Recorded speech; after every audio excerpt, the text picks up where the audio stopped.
At this point তোমাদের HSC দেওয়া দেখে আমার নিজের এইচএসসি দেওয়ার টাইমের কথা মনে পড়ে গেছে। অ্যান্ড আমি কোন ব্যাচ বলো তো? 24-এর batch. And I was doing protest and all this shades during my HSC exam. মানে আপনারা কি প্রমাণ করতে চাইতেছেন যে এইবার এক্সাম দেওয়াটাকে এতই হার্ড বানাবো যে অ্যাকচুয়ালি A+-এর হার কমে যাবে, অ্যান্ড আমরা প্রুভ করে দিব যে আমরা অ্যাকচুয়ালি ইউনো ভালোভাবে পরীক্ষা নিছি। অ্যান্ড লাস্ট যে পলিটিক্যাল পার্টি ছিল ওরা হচ্ছে কি সব চিটিং করতো। এই স্টুডেন্টদের সাথে অনেকের কারণে একটা পলিটিক্যাল পার্টি লাইক এত ডিসরেসপেক্ট নিয়ে এদেশ থেকে যেতে হয়েছে। খালি বৃষ্টি না ভাই, ঢাকা শহরের মতো জায়গায় হাঁটু পর্যন্ত পানি উঠছে। 2টা দিন পরে এক্সাম দিলে কি এমন হয়ে যাবে? I don't get the enter point. দেখো ভাই, তোমাদের এই ঢঙ্গের শিকার আমিও, ঠিক আছে? আমি আমার এক্সামটাই দিতে পারি নাই, বুঝাইতে তো পারলাম না ভাই আমি পড়ছি কি পড়ি নাই, অটো পাস হয়ে গেছে আমার।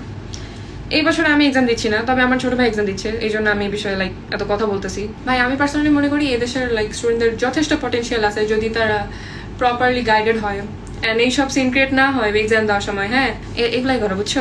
তারপরে ওই যে যেভাবে গেছিলো ওভাবেই বিদায় নিতে হইব। Bye bye.